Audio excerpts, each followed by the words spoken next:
Good morning. आज एक जो है इम्पोर्टेंट जो है टॉपिक है राजीव नवोदय में एक क्वेश्चन जो है इस समास से आता है। समास को इंग्लिश में बोलते हैं कंपाउंड, है ना। तो देखिए समास क्या है, दो या दो से अधिक शब्दों से मिलकर बने हुए नए सार्थक शब्द को समास कहते हैं। दो या दो से अधिक शब्दों से मिलकर जो एक शब्द बनता है उसको समास कहते हैं, ठीक है ना। समस्त पद, अब देखिए इसमें समझिए कि समस्त पद क्या है। समास के नियमों से बना शब्द समस्त पद कहलाता है, ठीक है ना। अभी आगे आगे आपको समझ में आ जाएगा। समास विग्रह, समस्त पद के सभी पदों को अलग अलग किए जाने की प्रक्रिया को समास विग्रह कहते हैं, ठीक है। क्या कहते हैं? समास विग्रह कहते हैं। जैसे देखो नील कमल का विग्रह क्या होगा? नीला है जो कमल, क्लियर। चौराहा का क्या होगा? चार राहों का समूह चौराहा होगा। चलिए अब देखते हैं समास रचना में प्राय दो पद होते हैं। पहले को पूर्व पद कहते हैं और दूसरे को उत्तर पद कहते हैं। जैसे एग्जांपल देख लिए यहाँ पर, जैसे राजपुत्र है तो पहला पद क्या हो जाएगा आपका? पहला पद हो जाएगा आपका राज और दूसरा पद हो जाएगा पुत्र।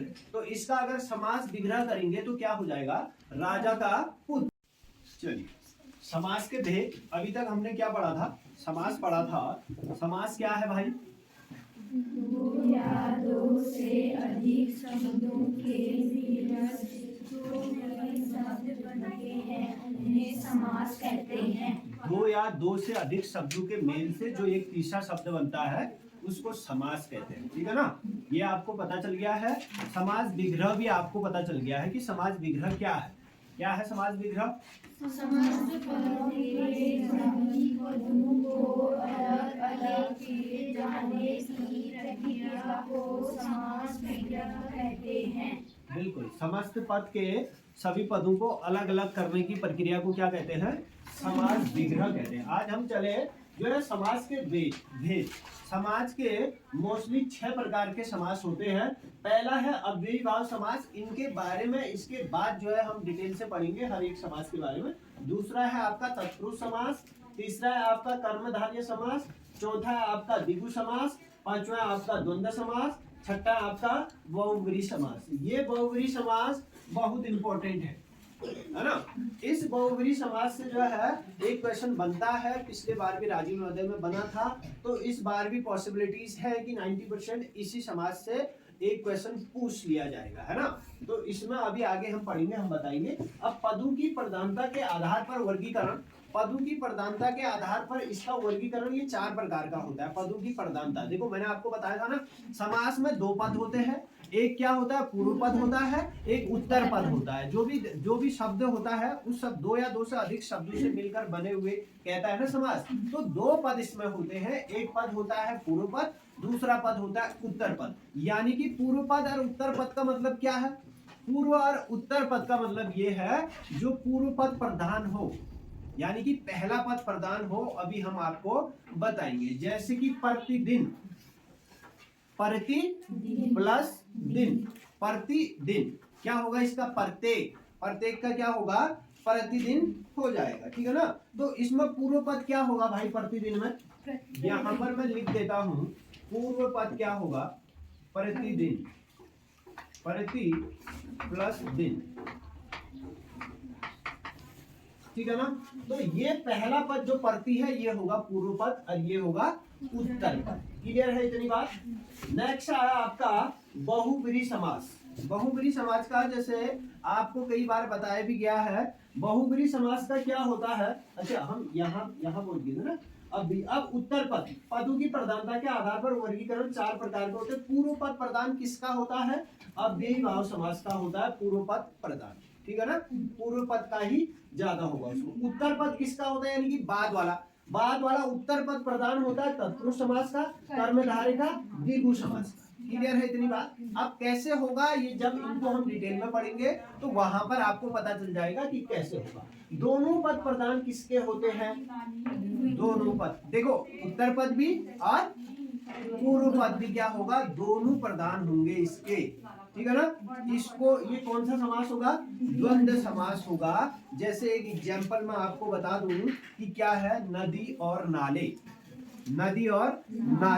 तो इसका जो है समस्त पद क्या होगा भाई, नदी नाले, और हट जाएगा और जो है बीच में डैश लग जाएगा, योजक चिन्ह लग जाएगा, तो फिर क्या हो जाएगा जो है दोनों।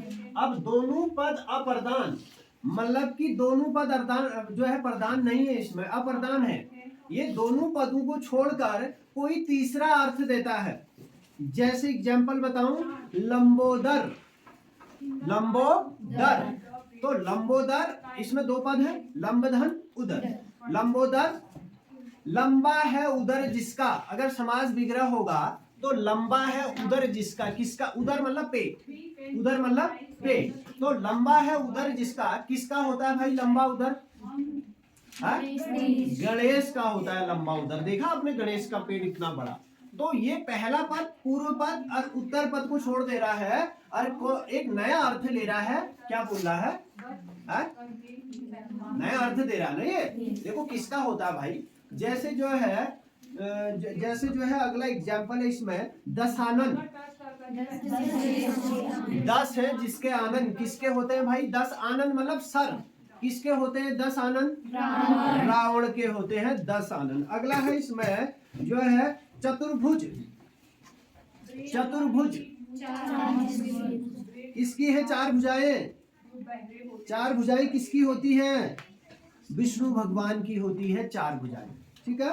अगला है इसमें जो है अगला है इसमें प्रधानमंत्री, प्रधानमंत्री, प्रधानमंत्री, हाँ, मंत्रियों में प्रधान है जो, सारे मंत्रियों का प्रधान होता है ना प्रधानमंत्री, हाँ, तो प्रधानमंत्री। अगला होगा आपका इसमें महावीर, महावीर, महावीर का समास विग्रह करो जरा,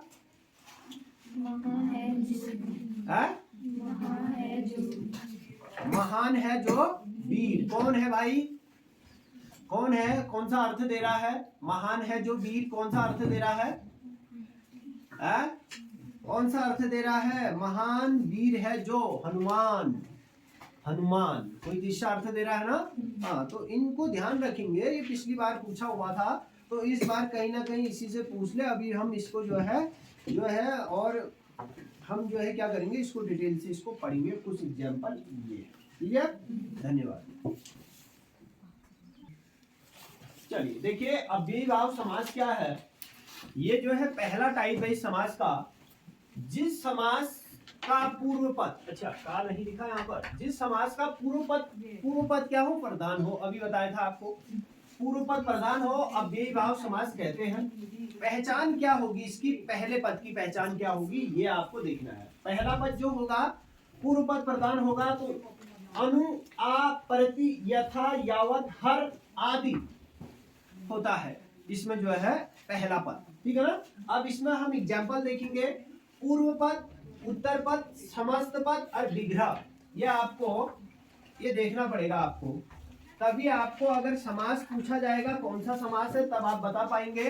अगर पूछा जाएगा कि जो है समास विग्रह करें तभी आप समास विग्रह भी कर पाएंगे। बात इतनी क्लियर है सबको।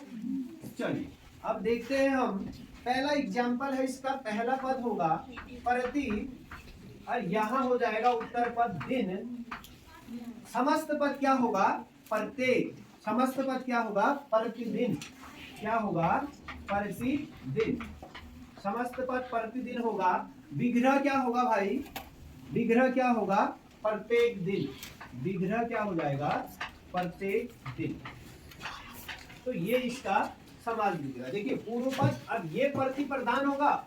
अगर आपको प्रतिदिन में जो है एग्जाम में आ गया कि प्रतिदिन में जो है कौन सा पद जो है प्रधान होगा, तब आपको ऐसे भी बताना है कि प्रति प्रधान होगा, ठीक है ना। इसका समस्त पद क्या होगा, प्रतिदिन होगा। विग्रह क्या होगा भाई, प्रत्येक दिन होगा विग्रह। क्लियर है बात, आ रही है समझ में। अगला देखिए, आजन्म।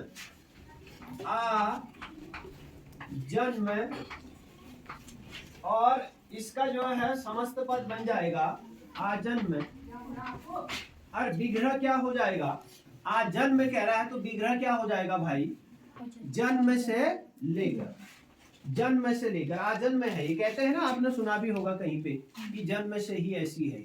उसके लिए जो समस्त पद बना सकते हैं वो बना सकते हैं हम आजन्म यानी कि जन्म से लेकर, जन्म से लेकर। ये थोड़ा बहुत आपको याद रखना पड़ेगा, जिससे कि क्वेश्चन आए तो आप जो है इसको अच्छे से कर लें। ठीक है, अगला है आपका अनुरूप। अनु, पूर्व पद अनु, उत्तर पद रूप और समस्त पद अनुरूप। अनुरूप और विग्रह क्या हो जाएगा? विग्रह हो जाएगा रूप के योग, रूप, रूप के योग, रूप के योग। ठीक है ना? हाँ, रूप के योग। चलिए अगला है भर और पेट। उत्तर पद पेट, समस्त पद भरपेट। समास विग्रह क्या होगा भाई इसका? भरपेट का समास विग्रह क्या होगा? भरपेट का समास विग्रह क्या होगा? अरे पूर्व पद भर है, उत्तर पद पेट है, समस्त पद भरपेट है, तो विग्रह क्या हो जाएगा भाई? पेट भर के, पेट भर के बोलते ना, आज तो भरपेट खाया मैंने, खूब खाया मैंने। पेट इतना भर गया कि उसके बाद पढ़ ही नहीं पाया, मेरे को तो नींद ही आ गई जो है जाके। फिर कहां से पढ़ना था? तो पेट भर कर हो जाएगा समास विग्रह, पेट भर कर। ठीक, अगला है आपका प्रतिकूल। प्रतिकूल, प्रति और उत्तर पद कूल हो जाएगा आपका प्रतिकूल। अब प्रतिकूल का विलोम क्या होगा भाई? अनुकूल। तो इसका विग्रह करो, विग्रह करो इसका, प्रतिकूल का समास विग्रह करो। अब आपको पता है प्रतिकूल का विलोम क्या होता है? अनुकूल। अनुकूल मतलब हमारी इच्छा के अनुसार, ठीक है ना? तो अनुकूल का मतलब हमारी इच्छा का अनुसार हो जाएगा। तो प्रतिकूल का क्या होगा भाई? प्रतिकूल का क्या होगा? हमारे इच्छा के विरुद्ध, यानी जैसा हम चाहते हैं वैसा नहीं होगा। कैसा होगा? हम चाहते हैं सोना, लेकिन जो है हमको जो है कोई कह रहा है पढ़ो, तो वो हमारी इच्छा के विरुद्ध हो गया ना। तो क्या होगा? इच्छा के विरुद्ध, इच्छा के विरुद्ध। विरुद्ध मतलब क्या होता है? विपरीत, विपरीत यानी उल्टा। चलिए अगला है हाथों हाथ। यहां आया हाथ, यहां भी आया हाथ, और यहां आया आपका हाथों हाथ, यहां आया आपका हाथों हाथ। तो आप बताइए इसका विग्रह क्या हो जाएगा भाई? हाथ ही हाथ में, हाथ ही हाथ में। ठीक है, हाथ ही हाथ में बोलते हैं ना यार कि जो है वो तो उसका तो हाथों ही हाथ में काम हो गया, एकदम इजीली काम हो गया, है ना? तो वही है, हाथ और हाथ, उत्तर पद पूर्व पद हाथ, उत्तर पद हाथ, और समास समस्त पद हाथों हाथ, विग्रह हाथ ही हाथ में। चलिए ये पहला समास कंप्लीट हो गया। अव्ययीभाव समास आई होप कि आप लोग समझ गए होंगे। थोड़ा बहुत आपको जो है देखना पड़ेगा।